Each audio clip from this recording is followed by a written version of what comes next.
Tem um hino que as crianças cantam, que diz assim: com Cristo no barco tudo vai muito bem. Vai muito bem, vai muito bem. E o capítulo anterior, no final do capítulo anterior, quando já era tarde, nós vemos os discípulos entrarem no barco com o Senhor Jesus para passarem para o outro lado. Quando fala de mar nos evangelhos, não é mar, não é oceano, é o lago de Genezaré. É um lago, é água doce. Quando fala de peixes, provavelmente é tilápia. E ele tem no máximo 10 quilômetros de largura, ou de extensão. O ponto mais distante são 10 quilômetros.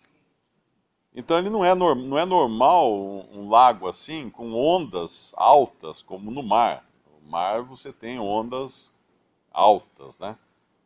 E nós vemos aqui grande temporal de vento e subiam as ondas por cima do barco de maneira que já se enchia, no versículo 37 do capítulo 4. O que era isso? Nós sabemos que existe o príncipe das potestades do ar, que é Satanás. Ele tem poderes sobre o ar. Lá em Jó, quando Deus permite que Satanás afligisse Jó, uma das aflições que ele impõe a Jó é um vento que veio dos quatro cantos, um vento estranho, que derruba a casa onde estavam os filhos de Jó. Porque Satanás tem poder também sobre os elementos. E o que nós vemos aqui é que talvez essa travessia teria sido muito mais sossegada se Cristo não estivesse no barco. Porque o que nós vemos aqui é uma manifestação demoníaca, uma manifestação satânica, querendo impedir que o Senhor chegasse do outro lado. Porque do outro lado do lago, ou do mar de Genezaré, havia um homem aqui que ele iria libertar de demônios. E, obviamente, o inimigo não quer isso. E quando ele chega, é claro que com Cristo no barco tudo vai muito bem, mas nós sabemos também que com Cristo no barco nós viramos alvo. É como se tivéssemos pintado em nossa testa um alvo de Satanás. O incrédulo, o diabo não tem muito que mexer com o incrédulo, porque ele já está morto nos seus delitos, nos seus pecados, e já caminha do jeito que o diabo gosta, como a gente fala. Mas um crente no Senhor Jesus Cristo, Satanás quer fazer tudo para destruir, para confundir, para desanimar, para derrubar, ele quer fazer tudo. E nós vemos isso acontecendo ao longo dos evangelhos, depois de Atos, depois das epístolas, começando até com o próprio apóstolo Pedro, né, que o Senhor declara explicitamente que Satanás estava por trás de uma afirmação que Pedro fez. Lá em Atos nós vemos... Quando Paulo está pregando o evangelho, tem um que...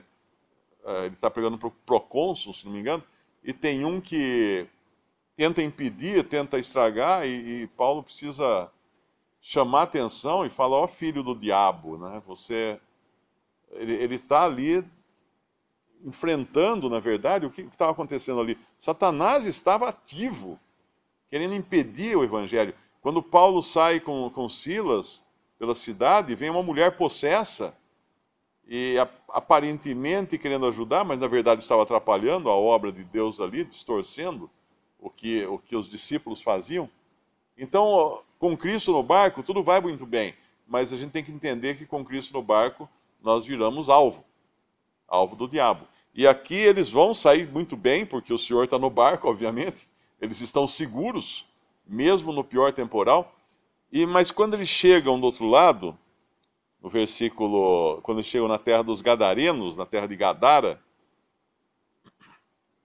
saindo ele do barco, no versículo 2, ele saiu logo ao seu encontro dos sepulcros um homem com espírito imundo.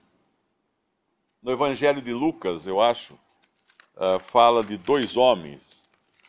E às vezes algumas pessoas ficam confusas, querendo achar que possa ter alguma incoerência na Bíblia, alguma discrepância, um erro, alguma coisa assim, porque, aliás, no Evangelho de Mateus fala de 2 homens, no de Lucas fala de um homem também.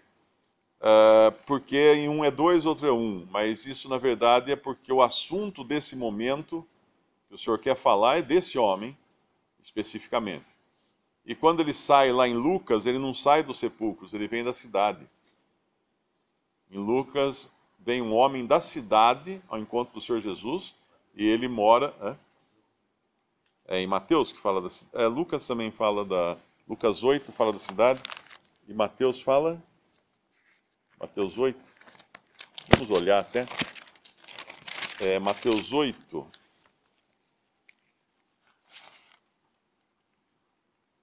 no Mateus 8, 28, fala que tendo chegado a outra banda, a província dos Gergesenos, ou Gadarenos, saíram-lhe ao encontro 2 endemoniados vindos dos sepulcros.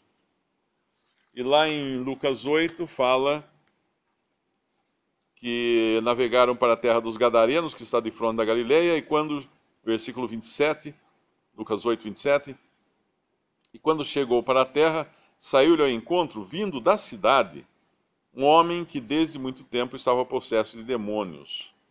Não andava vestido, nem habitava em qualquer casa, mas nos sepulcros. Então, provavelmente ele veio da cidade, passando pelos sepulcros, foi ao encontro do Senhor Jesus, e o fato dele vir da cidade nos faz entender também o problemão que era esse homem para os habitantes da cidade. Por isso que eles tentaram, de toda maneira, impedi-lo, cercear a sua liberdade.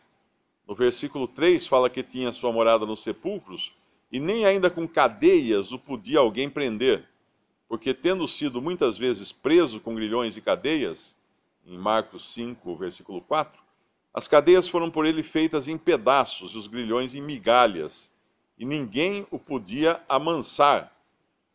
Nós estamos falando aqui de um homem possuído por uma legião de demônios, um poder que não é humano, um poder sobrenatural, e obviamente nenhum homem pode amansar um poder assim.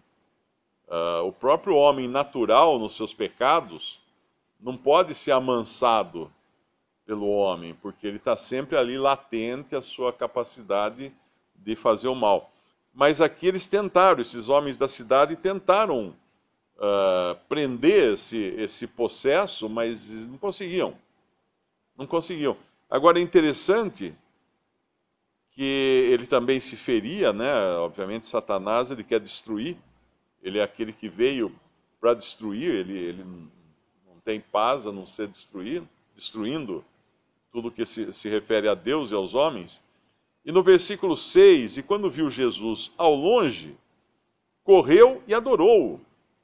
E olha que interessante, porque no capítulo anterior, quando o Senhor Jesus acalma a tempestade, o vento, as ondas, os discípulos dizem: mas quem é este que até o vento e o mar lhe obedecem? Os discípulos não sabiam quem era, mas os demônios sabiam. Os demônios sabiam. E não só sabiam, como o adoram. Eles sabem que eles devem sujeição a Cristo. E aqui a gente vê uma figura triste do homem, porque enquanto nós sabemos que os demônios não têm salvação para eles, os demônios, obviamente, são antagonistas de Deus, mas eles reconhecem a autoridade do Senhor Jesus sobre eles, e eles se submetem a essa autoridade. E os homens não. O homem, no seu estado natural, caído nos seus pecados, ele tem uma posição mais desafiadora até do que de demônios. Porque ele não se sujeita a Deus e não se sujeita a Cristo. Ele é totalmente rebelde a Cristo, ele não percebe o que ele está fazendo. Mas os demônios reconhecem, viu Jesus ao longe, correu e adorou-o. E clamando, versículo 7, com grande voz, disse: que tenho eu contigo, Jesus, Filho do Deus Altíssimo? Conjuro-te por Deus que não me atormentes. Porque ele dizia: sai deste homem, espírito imundo. E perguntou-lhe, qual é o teu nome? E ele respondeu dizendo, Legião é o meu nome, porque somos muitos.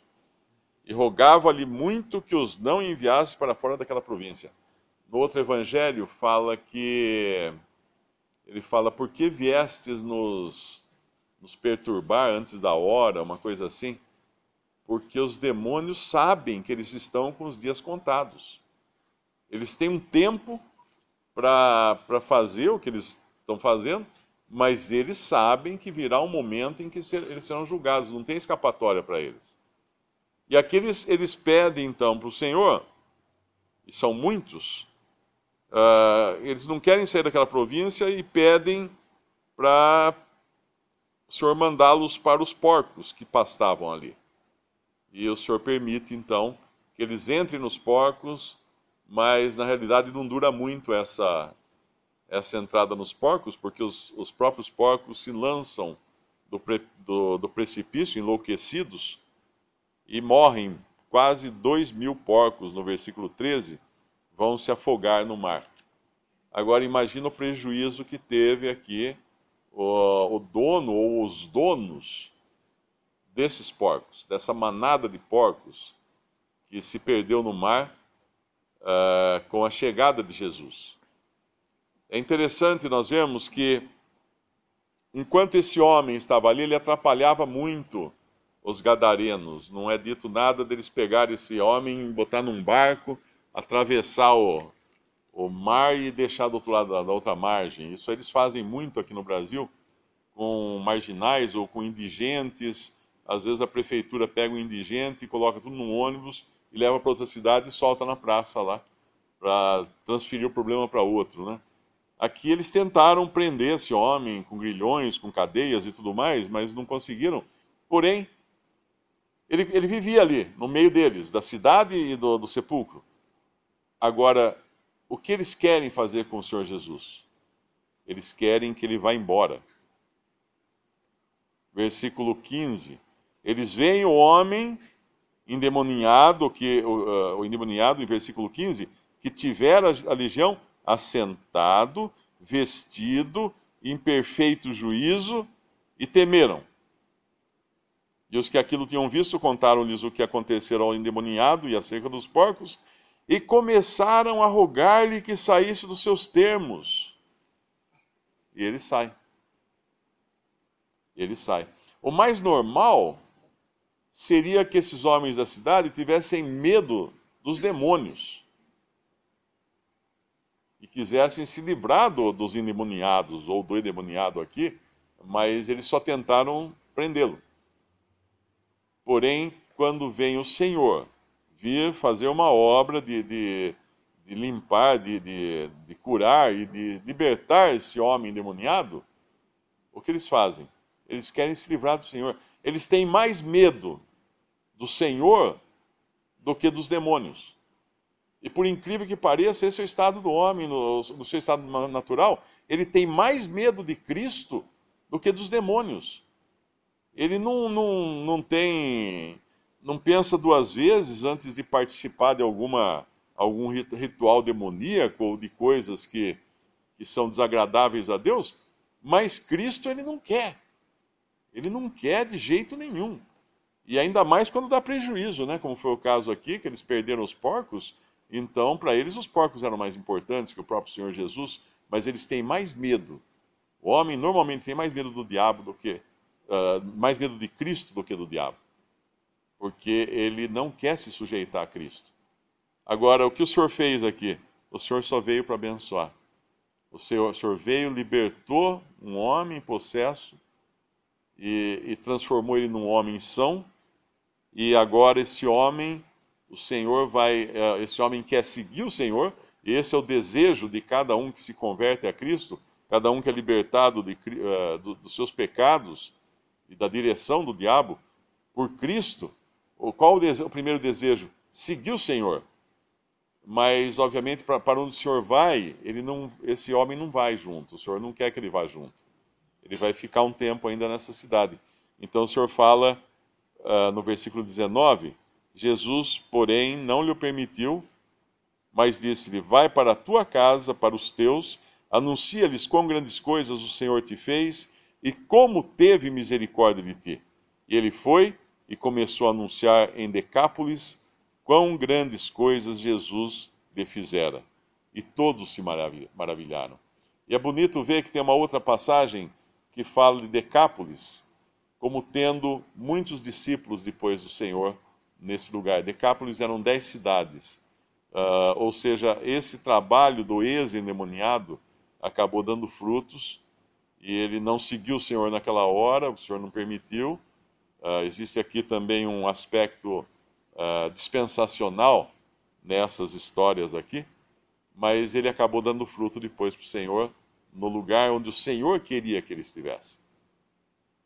Esse poder sobrenatural que nós vemos aqui, exercido por esses demônios, não só na força, né, que esse homem tinha, uma força descomunal, que tentavam prender ele com correntes, ele quebrava as correntes, mas ele tinha um outro problema. O diabo não deixava ele quieto. O diabo estava sempre fazendo com que, no versículo 5, andava sempre, de dia e de noite, clamando pelos montes e pelos sepulcros, e ferindo-se com pedras. Era um tormento, né? Era um tormento de dia e de noite. E a posição nos fala do sepulcro, que era o lugar mais baixo onde ele vivia. Sepulcro é onde estavam enterrados os mortos, né? Nós vemos? E até as montanhas. Ele subia e descia, e de noite e de dia ele estava irrequieto, não parava, né? E se feria. Nós vemos que esses demônios, essa legião de demônios, que são anjos caídos, que são criaturas que foram feitas pelo Senhor Jesus. Tanto os anjos, né, que não perderam o seu lugar, que não desobedeceram, que não caíram, né, na queda do diabo, que seguiram a Satanás, como os anjos que serviam ao Senhor Jesus no deserto, quando ele, né, passou por aquela provação, teve fome, e os anjos vieram depois e serviu. Nós vemos que esses próprios anjos que estavam nesse homem, que era a legião, não sabemos quanto é uma legião, se são 600, se são 2.000, essa legião, o Senhor Jesus sabia o nome de cada anjo que estava nesse homem, porque ele formou os anjos, ele criou os anjos, e que o homem não entende que tudo que existe veio a ser por intermédio de Cristo. Por ele e para ele foram criadas todas as coisas, e por meio dele. Esse homem que estava ali era uma criatura de Deus, e aqueles demônios que estavam naquele homem eram também criaturas de Deus, criaturas de Jesus. Jesus podia falar o nome de cada um. Falou: sai dele você, sai dele esse, sai dele esse, sai dele esse, sai dele esse. Né? Podia falar o nome de cada um, porque ele conhece as suas criaturas, ele conhece cada um. E ele sabia o tormento que esse homem estava, como o nosso irmão disse.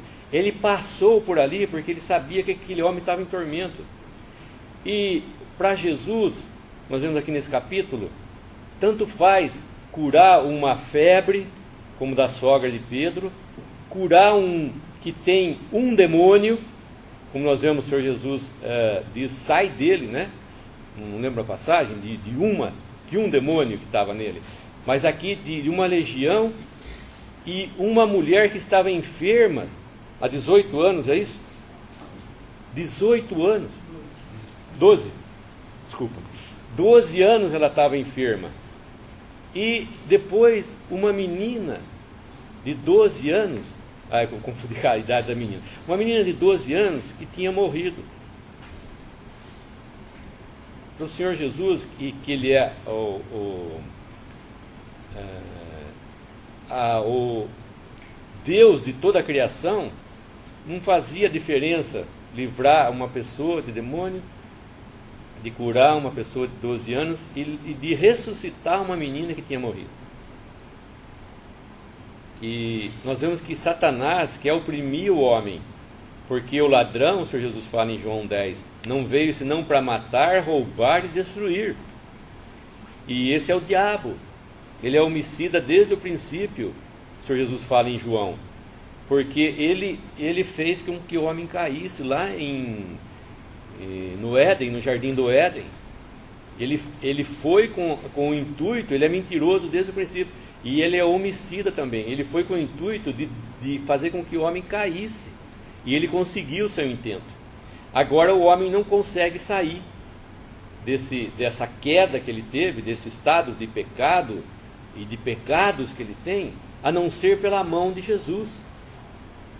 É o que o Senhor Jesus quer mostrar, que só Ele pode libertar, só Ele pode dar uma vida nova, só Ele pode dar uma vida em que eu fique do lado dele, no meu pleno e são juízo, vestido, porque ele andava nu, ele está vestido em pleno juízo, e ele arrumou um lugar de calma, que era ao lado do Senhor Jesus. Quanto tempo esse homem viveu atormentado, e aqueles da cidade, quando veem esse homem sentado ali, falam: o que aconteceu com esse homem? Nossa, nós conhecemos ele desde tanto, e ele agora está sentado, o que aconteceu com ele? E o diabo também muda a direção, né, como nós vemos, para os porcos, porque muitos vieram para saber o que tinha acontecido com os porcos, né? E o que nós temos que enfocar aqui é o Senhor Jesus, a pessoa de Cristo, que veio para libertar, veio para salvar o que se havia perdido. E é o que Deus quer fazer com cada um aqui, libertar, dar plena paz, dar sossego, calma, tranquilidade, com respeito a o que há de vir, o que está para vir aí, o que Deus tem para o homem, né, aqui nesse mundo e na vida eterna, e depois também a vida eterna. Em todas as passagens dos evangelhos, nós temos, claro, o ator principal, que é o próprio Senhor Jesus. Depois nós temos os coadjuvantes, né, que são os outros atores das cenas que nós encontramos. E nós temos os figurantes. Eles estão ali, mas não vai fazer grande diferença no quadro todo. Aqui nós temos o Senhor, temos esse homem que o Senhor fez tudo isso para chegar até ele, para libertá-lo. Temos discípulos que estão conhecendo mais e mais do Senhor e que o seguem, que andam com ele. Mas existem também os porqueiros, né? Os que apacentavam os porcos. E quando eles veem a maravilha que o Senhor fez, libertando o homem e os demônios entrando nos porcos, os porcos despencando no abismo, o que eles fazem? Versículo 14. E os que apacentavam os porcos fugiram e anunciaram na cidade, nos campos, e saíram muitos a ver o que era aquilo que tinha acontecido. Foram ter com Jesus e viram o endemoniado que tivera a legião assentado, vestido em perfeito juízo, e temeram. E os que aquilo tinham visto contaram-lhes o que acontecera ao endemoniado e acerca dos porcos, e começaram a rogar-lhe que saísse dos seus termos. Então tem aqueles que simplesmente fogem, que vão contar para os outros o que aconteceu. Tem os outros que evidentemente seriam as pessoas mais ilustres aqui dessa cidade, os donos dos porcos, provavelmente, que vão lá, e tem os curiosos, né, que saem da cidade, dos campos, para irem ver também o que aconteceu, curiosidade, mas eles são figurantes aqui nessa cena. Eles acabam não usufruindo de coisa alguma, nem do poder que o Senhor Jesus demonstrava, nem da sua graça em salvar, nem da sua graça em misericórdia, em libertar. Eles não experimentam nada disso. Eles estão só com os olhos nos acontecimentos ali, sem darem atenção àquele que tinha feito tudo isso, que era realmente o ator principal, né, o centro de todas as coisas, aquele que, diante de quem até os demônios se prostraram em adoração. Uma outra coisa interessante que a gente vê nesses eventos aqui de cura, de libertação, se todas as pessoas pedissem para o Senhor serem curadas, né? A gente vê alguns que pedem realmente, o Senhor pergunta, o que você quer que eu faça? Ah, eu quero ver, quero enxergar, o que é cego, o outro é leproso, tem outros que levam o paralítico até o Senhor, e aí todos esses eventos, essas ocasiões, a gente poderia dizer então que parte do homem a iniciativa de ir até Cristo para então ser abençoado, libertado, curado, salvo, etc. Mas quando vem situações como esta aqui, né, aí a gente fica maravilhado com a graça de Deus, com a graça, com a eleição de Deus. Porque esse homem não pediu nada, ele não fez nada. O único diálogo aqui é com os demônios que estavam ocupando o corpo desse homem, tomando o corpo desse homem. Ele não tinha controle nem sobre o seu próprio corpo, nem sobre a sua própria vontade. Ele não foi pedir para o Senhor nada, pelo que eu vejo aqui, não tem um pedido, né, um rogo dele. E, no entanto, o Senhor fez tudo isso, atravessou essa tempestade, foi lá, e obviamente Satanás estava se opondo de toda maneira para que isso acontecesse, para salvar esse homem, para libertar esse homem. E depois vai ter também o caso da mulher que está doente, mas ela toma uma certa iniciativa, porém a menina está morta. O Senhor vai ressuscitar depois, né? Acho que é no mesmo capítulo, né? O Senhor vai ressuscitar uma morta. O que uma morta faz para poder pedir ajuda? Nada, não tem o que pedir ajuda. Lázaro, o que ele fez? Que ele pediu lá do túmulo, ele gritou para o Senhor, me ajuda, me tira daqui? Não. E essa é a maravilha da graça de Deus, que vai ao encontro do necessitado, não o contrário. A graça de Deus que vai ao encontro do necessitado. Nós sabemos que muitos cristãos não acreditam nisso, né? Acreditam que não, o homem tem que ter a sua iniciativa, o homem tem que buscar, tem que se esforçar, Mas aí esses daqui que estavam mortos, então? E esse que estava endemoniado? O que ele fez, então, para conseguir ser abençoado por Cristo? Nada, foi a graça de Deus. Cristo, na sua graça, na sua bondade, na sua misericórdia, no seu desejo, na sua vontade, ele queria libertar esse homem, assim como ele queria ressuscitar a menina, ele quis ressuscitar Lázaro, pessoas que não tinham nem condições de pedir a ele por salvação. E aí a gente lembra das crianças, né? As crianças, elas não têm idade ainda para entender, ou para crer, ou para reconhecer o seu estado pecaminoso. O que acontece com uma criança, ainda nessa fase de ignorar a sua condição, se ela morre? Ela vai para junto do Senhor. Ela vai para junto do Senhor. Deixai vir minhas criancinhas, o Senhor fala. Porque delas é o reino dos céus. Ela vai para junto do Senhor. Isso é a graça de Deus alcançando. É claro que o mesmo sangue que salva um pecador contrito, convicto dos seus pecados, é o mesmo que salva a criança que não tem entendimento algum. Porque tudo parte da bondade, da misericórdia e da graça de Deus, e não da iniciativa do homem. Só uma observação aqui no versículo 13, quando o Senhor Jesus logo lhe permitiu, e saindo aqueles espíritos imundos entraram nos porcos, e a manada se precipitou por um despenhadeiro no mar, e eram quase 2.000. Pode parecer meio exagerado, né, a quantidade de porcos aqui, mas na verdade existiu um princípio, está lá em Levítico 11.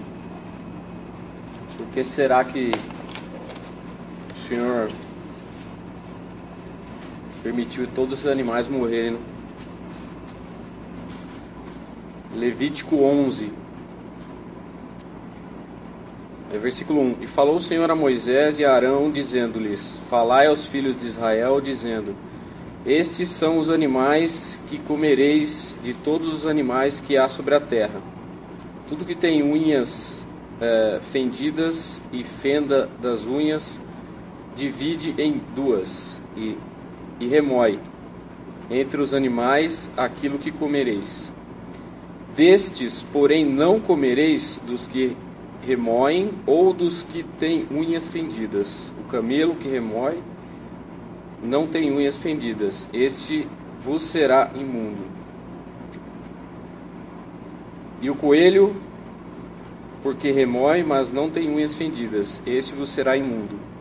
E a lebre, porque remói, mas não tem unhas fendidas, essa vos será imunda. Também o porco, porque este tem unhas fendidas, e a fenda das unhas divide em duas. Então, existiu um princípio aqui para o povo judeu. Essa é uma região da Gadara, né? A gente não sabe exatamente se todos eram, a predominância eram de judeus, mas existiam judeus aqui. Então esses animais, eles eram considerados animais imundos. E o que o Senhor fez, basicamente, foi colocar ordem nas coisas. Então ele permitiu que esses animais morressem, justamente para colocar ordem. E é uma figura também do povo de Israel, no estado que eles estavam. Podemos imaginar que Deus tinha dado uma ordem para que eles não comessem desses animais, e existia uma manada de 2.000. Então é triste ver o estado que eles estavam, e que pediram para o Senhor sair da região, porque eles não queriam que o Senhor ficasse lá, né? Então é mais uma prova do estado lastimável que eles estavam.